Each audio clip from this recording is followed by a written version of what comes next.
Hi, I'm Lynn. And I'm Amanda, and this is the Pursuit of Badasserie, the podcast. This podcast is all about taking action and creating that badass business abundance and life that you want. Where we share stories, laughs, wins, and epic fails to show you the whole picture of the entrepreneurial journey. It's not just unicorns and rainbows, people. Jump on and follow us through this raw and witty roller coaster, where we get down and dirty and go behind the scenes of life and entrepreneurship. Get on it, get over it, and get after it. Hey, I'm Lynn. And I'm Amanda. Welcome to the Pursuit of Badasserie, the podcast. We, as always, have an incredible guest today. Lynn, tell us all about him. Yes, I've known Marques for a few years now, but this is Marques Ogden, who is a former NFL player turned inspirational speaker, author, and entrepreneur. He is quite the hustler, which we really enjoy, but he's the founder and CEO of Ogden Ventures, LLC, a media and entertainment company that specializes in keynote speaking, business coaching, and consulting.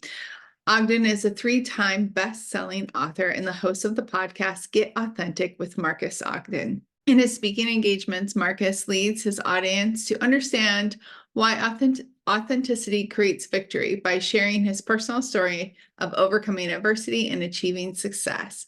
Marques is on a mission to inspire CEOs and other senior leaders to maximize their potential and reach their personal and professional goals.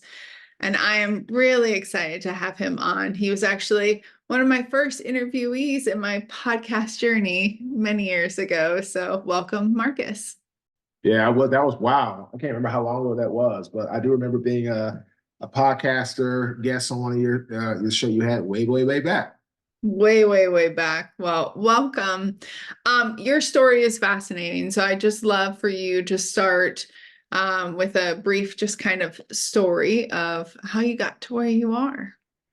So I'm from Washington, D.C. I went to Howard University in Washington, D.C., played football for the Bison. I ended up going from Howard University to the National Football League I played for almost 6 years, had a great career, got into construction after I got out of football. I struggled for about 6 months after I got out with some alcohol issue, addiction, gambling, nightlife, women, partying issues. Like, you just don't really know what the hell to do with yourself after you're done playing. So then I got into construction, built this massively successful 8-figure business. And I was king of Baltimore. Things were going phenomenal. But unfortunately, my ego and my attitude caught up with me. And I'm going bankrupt in 2013, moved to Raleigh, where I'm currently at. I'm actually outside of Raleigh. I'm in a little town called Fuquay Marina. I ended up moving here in 2013, April, with about $400 to my name, credit gone, most family, friends gone, no nothing, just kind of rock bottom, having to start over. And unfortunately, I didn't really know I wasn't rock bottom when I got here. I still thought it was everybody else's fault but mine, and like, this and that and this. And then I ended up getting fired from 2 jobs in the same week. I was at Merrill Lynch for a short time. I got fired for about 2 months, all my fault. Got to construction again, got fired by that company 5 days later. So then I took a job as a custodian working in downtown Raleigh for $8.25 an hour. And that's why one of our keynotes is titled The Ego Mistake, from 8 figures to $8.25 per hour. And after that, I ended up finally hitting rock bottom when somebody's trash and rotten meat, and I call it my spoiled milk moment, happened. And I realized at that time that I wasn't responsible or accountable, and I wasn't taking any ownership of what I did wrong. I was always trying to pass the buck. Oh, it was that person. It was my business partner. It was my employees. It was the contractor, developer, blah, blah, blah, blah. And so finally I hit that moment. And then I said, okay, what can I do? And I tell my clients all the time, when you're at rock bottom, you're trying to figure out what to do next, try to build something off what you do well. So that's why I said, well, this makes sense. So I got into construction. I got into speaking, telling my story of construction failure, what I had gone through, all that. And then that started to do okay for a bunch of free jobs, but didn't get anything paid at all for the first 2.5 years. Finally figured out what was missing. I published my first book, became a best-selling author, got hired for my first job, April 2016, did that. crushed it, got better and better, and finally learned the business. And then in 2018, did some other things. And from there, had a lot of success, a lot of, in that regard. But then I hit another snag. Well, I guess you could call it a snag. When I got divorced in 2022, July, I filed for divorce from my ex, and I had to move into a two-bedroom apartment, and I was feeling really down and really blue, and like just wasn't feeling like a badass at all. And I finally said, okay, I'm going to get myself together. I've done this before. So I gave half my assets, took on all the debt, pretty much all the stuff. And for about 2.5 months, I was really down and like just not wanting to do anything, not really want to go anywhere. And then I finally got myself together January of 2023, worked hard, and I bought my dream home. I guess it was like 4 months later. That was May of 2023. And fast forward now, business is doing phenomenal. I've been in my house 11 months this month. The 1-year anniversary of being in my house is next month. I've really worked hard. I'm now the badass, quote unquote, where I feel I'm helping a lot of people. I'm turning my life from, the struggles and all this other stuff to like helping others and triumph and getting people out of their own way. And so now I speak all over, internationally, nationally. I'm a 3-time bestseller, actually 4. One is just a book that I'm just a co-author of. And then, podcasting and speaking and coaching and consulting, you name it. But I'm the same guy that went through bankruptcy, $4 to I'm the same guy that got divorced. I mean, literally 18 months ago, or give or take, and had to start over again and had to, all these things. So I've constantly been, up, down, all around here, doing well, boom, had to start over. I mean, I've done that so many times in my life that now where I'm at, I've learned how to always persevere through it. And so that's where I'm at today. I love that. I feel like it would be so easy to make your story NFL player becomes successful business owner, and just skip all of the trouble that happened there. I think a lot of people just forget to look at the things that make you who you are because it's not fun to look at and it's not comfortable, and they just want to see the successes. But that is a tumultuous, intense journey that you had to go on to be where you are today. Oh, yeah, absolutely. And, unfortunately, social media, a lot of people only put out the good, the exciting, I bought a new house, may not really be theirs, or I'm driving this car, which they might just be renting for the look. Or I mean, I actually know a guy say, hey, Marques, I'm about to fly up to New York and I'm going to actually just I know a guy who has a private jet and some Lamborghinis. I'm going to do like a little fake video. I'm going to do a video shoot. Like these are my cars and I'm flying here. I'm flying. I was like, why are you doing it? Oh, well, people, they think if you're successful and if this, that, and the other, they're going to, want to work with you. I'm like, well, maybe, but then you're not being authentic. That's not your home. That's not your stuff. That's not who you are. And so, it's like, why are you doing that? And I feel a lot of people just want to skip the step of hard work. They want to skip the step of failing. They want to skip the step of having to get up off the campus and get back in the ring and try again. And I'm not going to do that. I'm not going to tell you like, oh, I bought this great house, after filing for divorce. Well, no, there was 2.5 months of hell. Then there was a 7.5-month period total living in a 2-bedroom apartment that I constantly was literally having nightmares all the time I was there because I didn't want to be there. Right. I mean, it's going to be real. I constantly was like finding ways to go out, date women I knew I wasn't going to do anything with, just to get out of the house and drink because I just didn't want to be in the house, the apartment. I didn't want to be around it. I had Farrah that New Year. I remember doing things with her and it's feeling like, wow, like Farrah's sitting at this small table that I don't even own. Like I'm renting furniture in a really crappy 2-bedroom apartment. And Farrah's doing Christmas cookies and all this, and she feels excited. And I didn't even have a tree in 2022 December. No Farrah had a few decorations, but I ended up going back to my ex's to do Christmas there with the girls. I have a 21-year-old stepdaughter and my 9-year-old, but I had no tree in 2022 December. Thanksgiving sucked in November 2022. And so December 2023, when I moved to my house, it got better. We have a tree and we have decorations, and we're going to start, every year we're going to do more and do all these things. But, I'm finally now, trying to get out and date good people that actually I have a chance of actually being with, not just like doing it because, I'm like, I don't want to be home, right? So my point is that if you're listening to this, if you're struggling, it's okay. Everybody who has really done something, I believe, has struggled sometime along the way. And if you don't struggle, my opinion, of course, you're not going to be ready for success when it comes your way. Well, definitely we agree with that one. It's been a self-fulfilling prophecy in some aspects, which is a whole other story around that.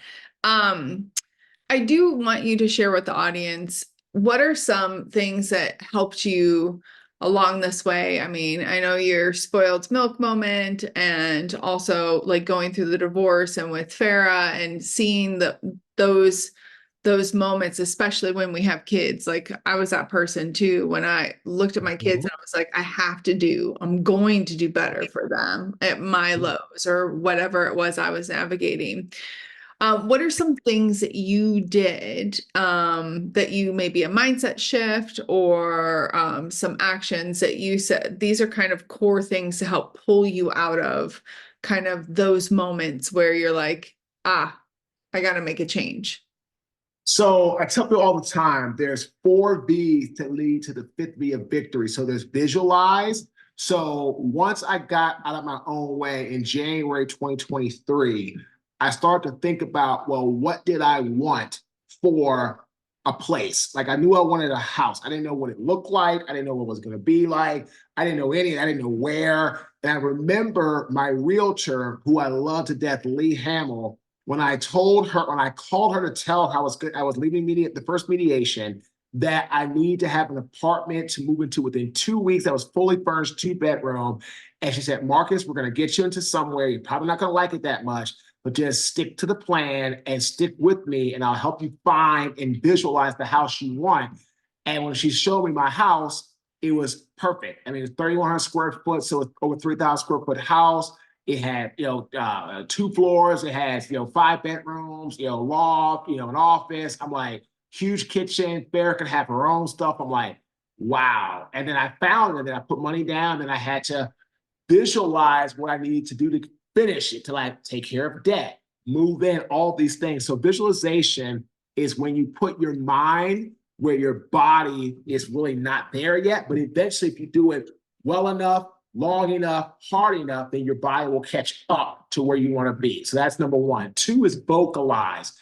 I tell people, if you're not going to talk good about yourself, you're not going to be your own champion, your own cheerleader, why would anybody else?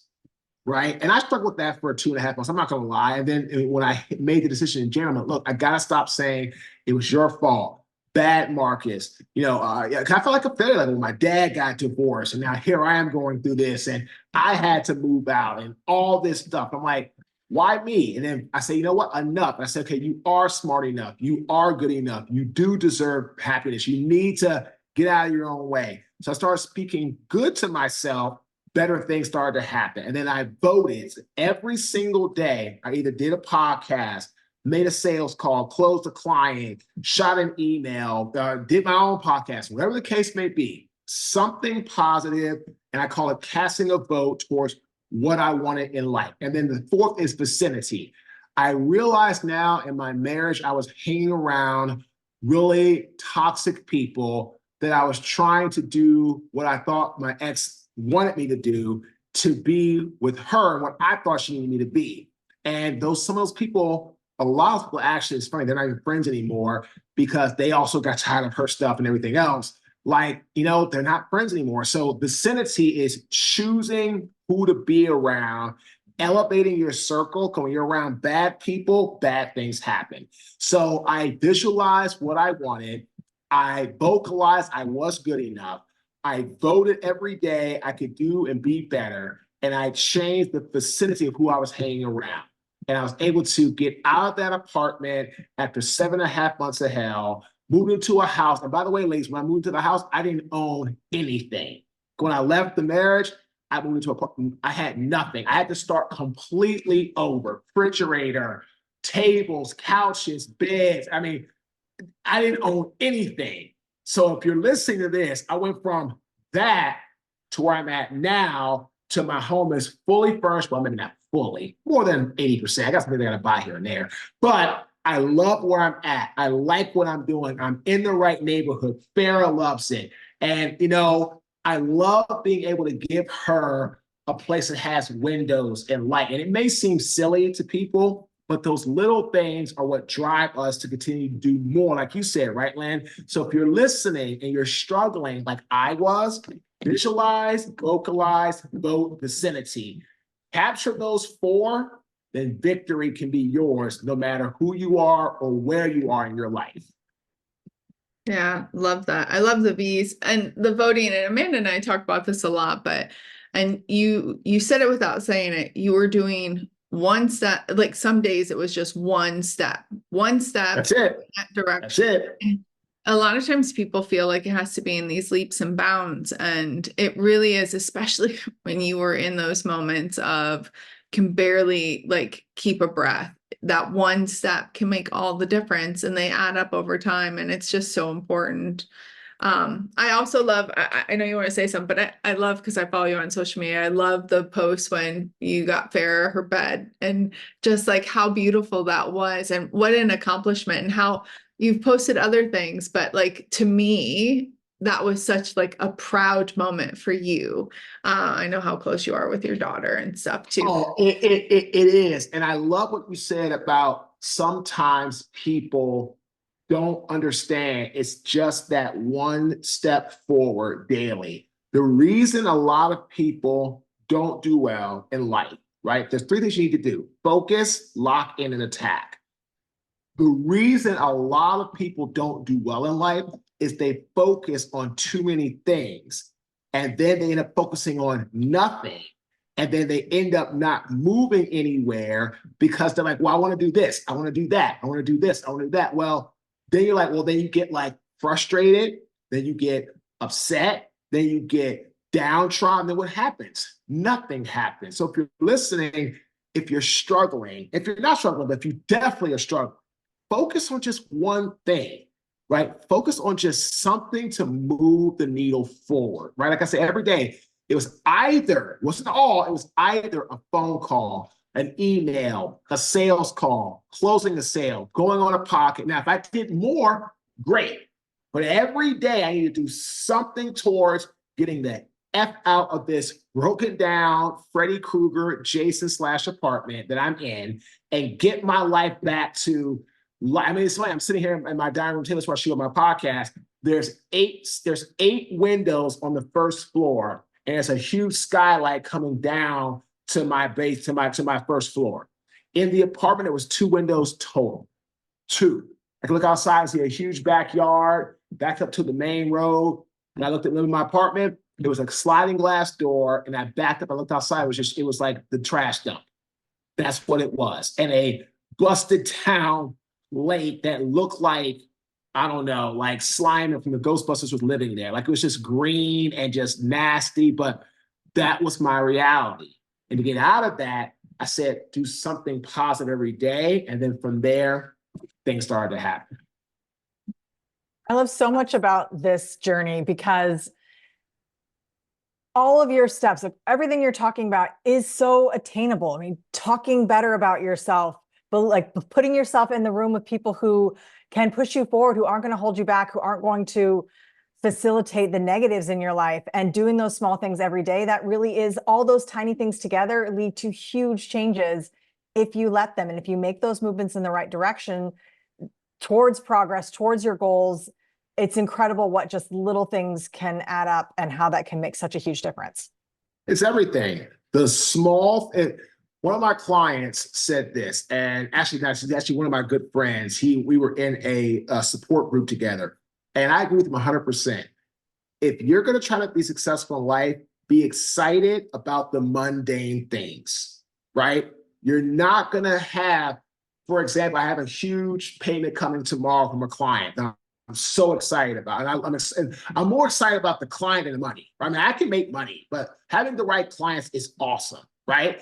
But again, The things I had to do to get there, shoot podcasts, have my own podcast, do a bunch of free work to get here, coach, consult. That's how I got to that relationship. Was I did a podcast. I can trace about probably over $250,000 of business in the last probably 5 years to a podcast I did in 2018.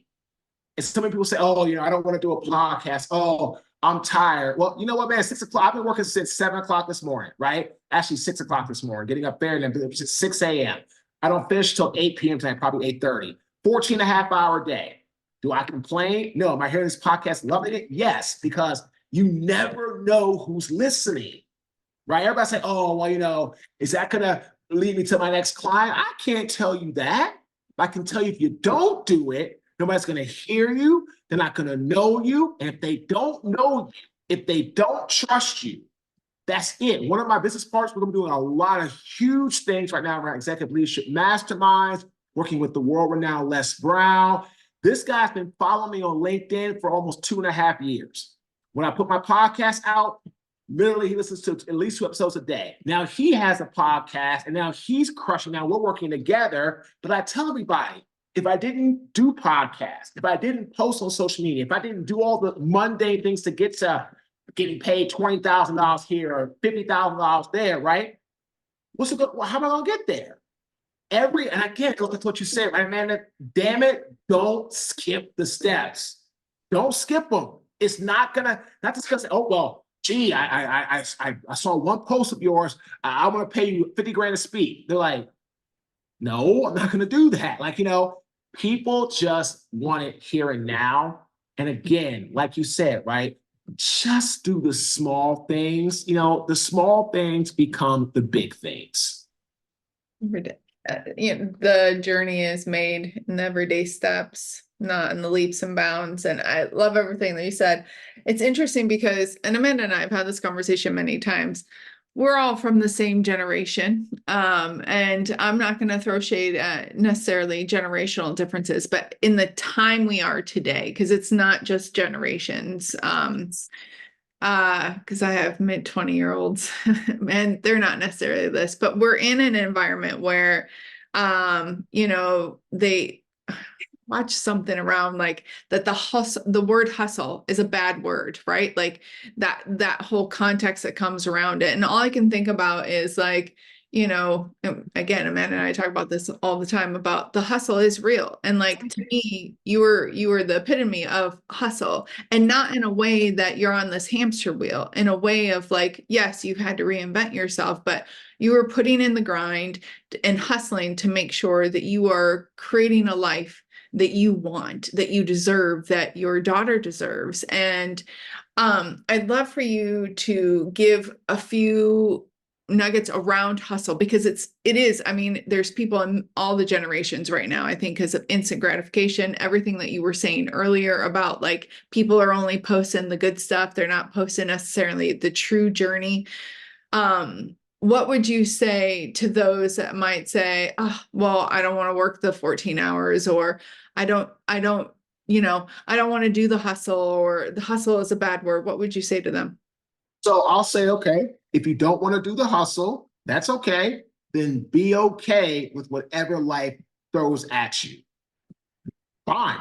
If you don't want to hustle, you don't want to bust your butt, if you don't want to do the extra, then don't expect life to give you extra, right? I think that I had this woman on my podcast, Italia Tornabene, who's really, really successful when it comes to like finance, and she helps people like, diversification. And we were chatting, all the people I've interviewed around this say the same thing. I think it's about 75% of people who make over $250,000 live paycheck to paycheck. Then you have about 80% of America who doesn't have $1,000 in their bank account if an emergency was to arise. And so if you don't want to hustle, if you don't want to grind, unless you go out and win a lot, if you do, God bless you. But again, that's why most of them go broke, because why?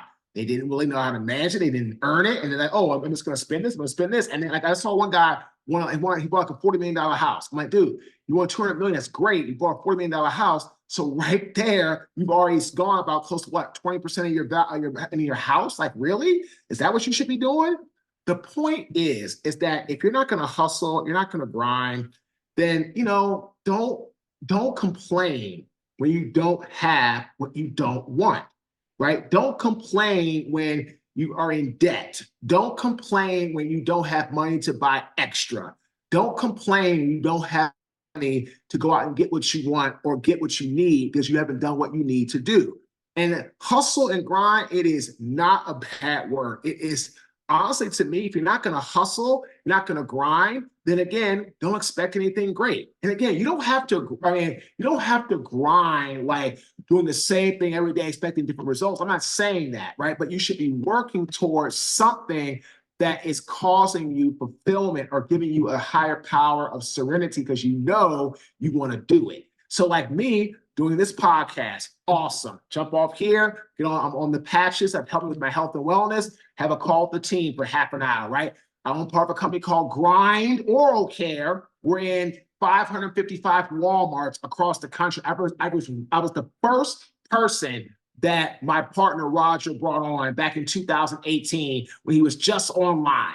And our brand is called Grind Oral Care. And now we're in Walmart. Now we brought on all these different people. We've been on national TV. We've been on news, media, all this stuff, right? And so I have a call at that. Then 8:30, I'm done. Bed. Get up tomorrow, 4:45. I got to go be LeBron James on the basketball court. Grind for my health. Get things moving, right? Don't sit around, right? I did a talk for a client, 1,000-mile travel. And it was about 3 things that we were focusing on: evolution, movement, and being dynamic. And that applies to life. You should want to grind and hustle and be in evolution and be innovative and create more. You should be moving with positive energy and not sitting around doing crap. And then be dynamic. It takes the same energy to be average. So why not be great?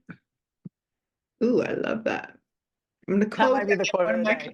My social media posts. Yeah, I think we're both going to be using that as the quote of the day there. And it takes the same energy, right? It takes the same energy to dream big or to dream small. So why not dream big? It takes the same energy to be average or be dynamic. Why not be dynamic? Right? Absolutely. You talk a lot about authenticity, and I know we're coming to an end soon, but I definitely want you to, because we didn't bring that up at all in this podcast. And we know it's a bastardized word, but I'd love to hear your definition of authenticity. It is being who you are in the moment, knowing that the moment is going to change. I'm not the same person I was when I was a married man to a woman who I was trying to do everything I could to make her happy. And I even tell her this day, like, we don't get along, but we're not enemies. I'm like, look, she'll ask me for help. I'm like, no. You're not my responsibility anymore, right? My responsibility is to Farah and to my stepdaughter, Ava, right? That's where my responsibility lies. If I can help you here or there, will I? Maybe, but don't count on it because I'm not the same person. I'm not the same person as I was in the apartment. I'm not. If you're trying to do something, if you're trying to get something over on me, you had a better chance then than you do now. Because now I'm in my zone, I'm in my game, I love my life, what I'm doing, so I'm much more alert, I'm much more aware. So authentic is being who you are. And this is something we interviewed somebody, I forgot who it was, but I love this quote they said. Being his name is Dan Karen, that's it. So Dan Karen, and I agree with him, said, being your authentic self is the coolest person you can be. So many people try to be other people, don't, I don't want to be, I can't wait to meet Les Brown. I can't wait to work beside Les Brown, but I don't want to be Les Brown. I'm not Les, right? I'm not Tony Robbins. I'm not these guys. I'm me, right? And so authenticity is knowing that you're going to change, you're going to evolve, you're going to grow, you're going to take a step back, you're going to take 5 steps forward, you're going to take a step to the right, a step to the left, and realizing that no matter who you are and where you are, that you are going to be you, you are good enough, but realizing that you're going to change as where you are in life changes. I absolutely love that. That's I think that might be one of my favorite definitions of authenticity, because I think there is such a call for it right now and nobody really knows. And this is a generalization, but we're so inundated with what we should be by everybody else that nobody really knows who they are anymore. It's like we just have Correct. forgotten who we are. Yeah, because social media has created this sense of immediate gratification, quick results, and getting what you want. And no, yeah. Do I have a lovely home now? Yes. Do I make very good money now? Absolutely. Was I in a great home? Was that 12 months ago? 13 months ago? Nope. 2 years ago, was I where I am now mentally? Not a chance, right? Did I have to go through hell to get here? You betcha. But so many people are just trying to see or trying to make their lives be so perfect. I'm like, that's not real. That's not authentic, because your life is not perfect. I tell you all the time, you want somebody that has a perfect life, I'm not your guy, because I'm not your guy. You want somebody that's been through the hardships and had to rebound and had his heart broken, had to starting over. You want that guy? Now we're talking, right? But so many people are just so want to be what they feel everybody wants them to be, that they lose who they are. Facts. All right, we are at time. I know we could talk to you forever, Marques. Any last little nuggets you'd like to share? I'm trying. You know what? I'm gonna go with this quote. It's one of my favorites. And I thought it was my quote, and I found out that he said it first. And since he was the 19th president of the United States, and it's about 150 years ahead of me, maybe 200 years ahead of me, I can't say that I said it first, because that's not realistic. It's not authentic. Rutherford B. Hayes, our 19th president of the United States. Every expert was once a beginner. If you want to be great, you want to be a badass, you want to master badasserie and be like this podcast, understand everybody has a first day. Lennon and Amanda didn't start with this awesome podcast like, hey, here we are, first day. No. My first speech for a Fortune 500 company sucked.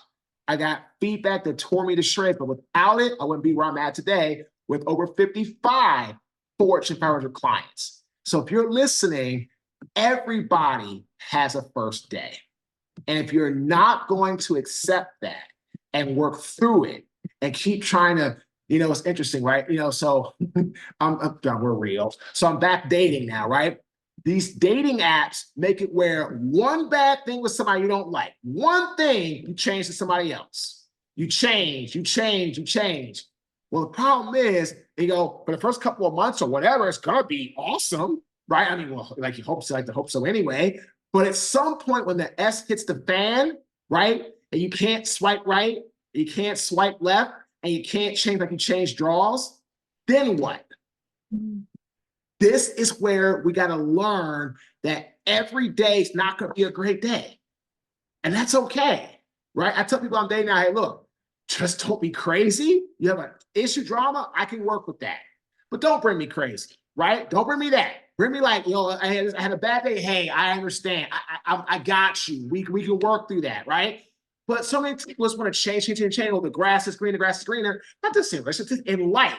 Man, that's not the case at all. If you don't stick with it, you'll never become, as Rutherford B. Hayes said, an expert in it. So again, every expert was once a beginner. Don't quit something. Don't look to jump ship. Don't put the grass is greener mentality in life. If you find something you like, or find someone you like, or whatever the case may be, go through it, stick it out, work towards being that expert in a relationship, in your business, in life. Just don't quit. And that, my friends, is going to get you to where you want to be. We've actually been like you have Amanda and Lynn with this awesome podcast, or me speaking, or other things you want to do because you went through the S to get to the other side. I tell you about the time. Dorothy and Toto had to go through a twister to get to Munchkin Land, where it was bright, sunny, blue, yellow brick road. If they went through the crap, Dorothy and Toto get to Munchkin Land, so can you. Oh, nostalgia. For sure. Well, this has been fantastic. Thank you so much for joining us. How can people get a hold of you? And go to our app. We have the Marques Ogden app. Just type it, go to if you have any Apple or Android phone, go to your app store, type in MarquesOgden, and the app will pop right up. And you can also go to our 360 link, www.marques360.com.